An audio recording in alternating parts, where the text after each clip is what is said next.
Assalamualaikum warahmatullahi wabarakatuh. Perkenalkan, nama saya Cici Liani dari kelas A4 PGSD 2019. Di video kali ini saya akan sedikit menjelaskan tentang apa saja yang harus diperhatikan oleh guru, terkhususnya guru SD, supaya pembelajaran dapat berjalan dengan lancar dan sesuai dengan tujuan.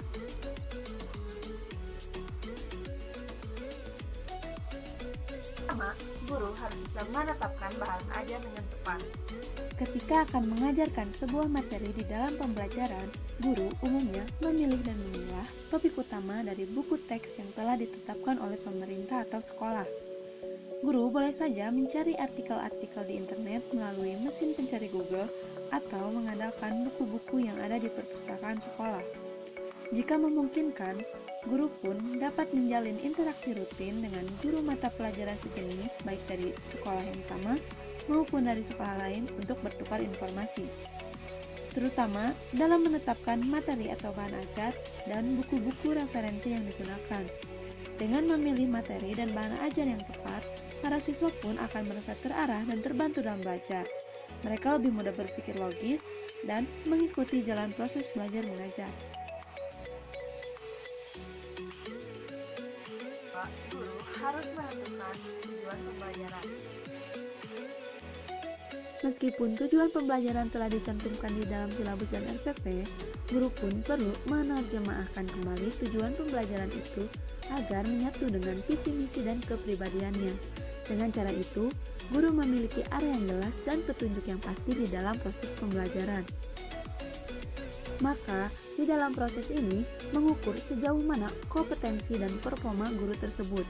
Jika misalnya tujuan pembelajarannya itu siswa mampu membaca puisi dengan indah, maka guru perlu menyesuaikan diri tentang ukuran keindahan yang dimaksud dalam materi membaca puisi tersebut. Ya, guru harus bisa meningkatkan minat siswa dalam belajar. Tidak semua siswa memiliki daya tarik yang tinggi terhadap suatu materi atau bahan ajar.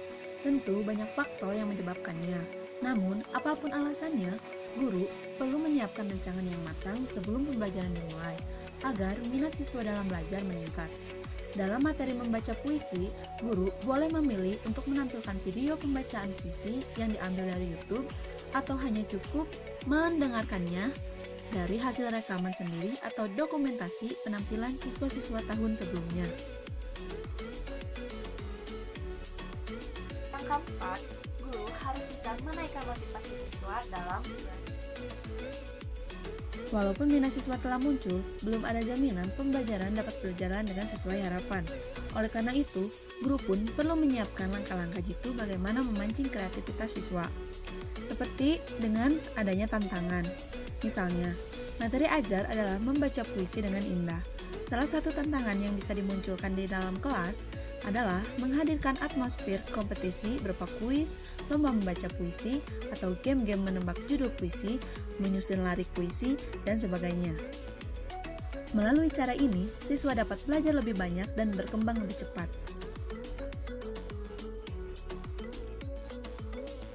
Yang kelima, guru harus tahu bagaimana cara menyajikan pembelajaran. Di dalam pembelajaran modern, guru dituntut menggunakan media teknologi dengan menampilkan format presentasi berbentuk PowerPoint atau semacamnya. Namun, andai belum mampu menyiapkan hal tersebut, guru sebaiknya menyiapkan apa-apa yang akan dituliskan di papan tulis. Jika guru menggunakan kombinasi antara presentasi PowerPoint dan menulis di papan tulis sebagai cara penyajian materi dalam pembelajaran, sebelum pembelajaran dimulai, guru idealnya telah merancang pembagian durasi dan isinya.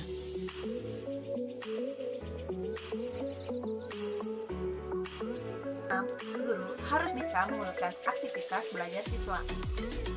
Poin berikutnya yang tidak kalah penting yaitu menyiapkan urutan aktivitas dalam pembelajaran. Meskipun telah dicantumkan di dalam RPP, guru berpotensi mengalami ketimpangan jika tidak memperhatikan urutan aktivitas yang akan dilakukan.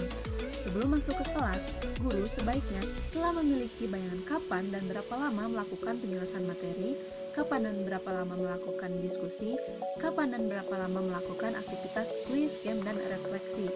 Semuanya perlu dirancang dalam satu pola pikir agar tidak keteteran. Jika urutan salah, bisa jadi waktu telah habis tetapi materi belum selesai diajarkan, atau bisa juga waktu belum habis tetapi materi telah selesai.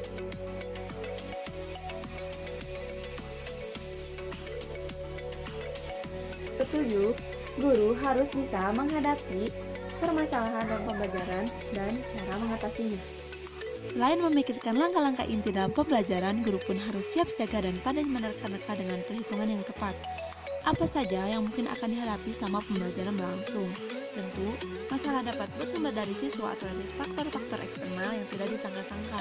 Misalnya, listrik tiba-tiba padam sehingga penyajian materi terganggu, beberapa siswa tidak hadir sehingga kerja kelompok kurang efektif, tiba-tiba banyak pertanyaan sulit yang muncul dari siswa, dan masih banyak lagi. Untuk mengatasinya, guru pun harus memiliki rencana B atau rencana cadangan.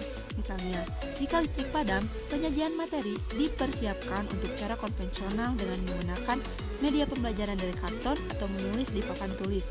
Selain itu, jika tiba-tiba sejumlah siswa tidak hadir, pembagian kelompok dapat diatur ulang dan terakhir, menghindari banyaknya pertanyaan-pertanyaan sulit, guru membatasi durasi tanya jawab dan memberikan penjelasan singkat pada di awal pertemuan.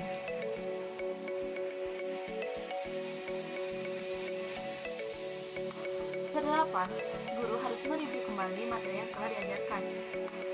Untuk materi-materi yang telah diajarkan sebelumnya, guru pun perlu memikirkan cara mereviewnya kembali. Tujuannya agar materi-materi baru tetap berkesinambungan dengan materi-materi terdahulu. Atau dengan kata lain, memori siswa terhadap materi baru tidak menenggelamkan memori tentang materi-materi sebelumnya. Jadi, guru perlu memikirkan cara mereview misalnya dengan menggabungkan sebagian materi-materi terdahulu dengan materi-materi terbaru.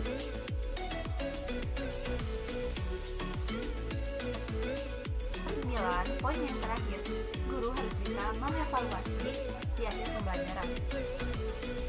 Agar evaluasi atau penilaian berjalan efektif dan efisien, sejak awal guru pun perlu menyiapkan langkah-langkah yang akan dilakukan.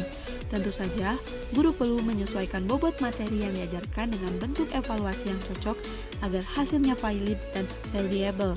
Apakah cukup dengan menyelenggarakan kuis sebagai evaluasi harian?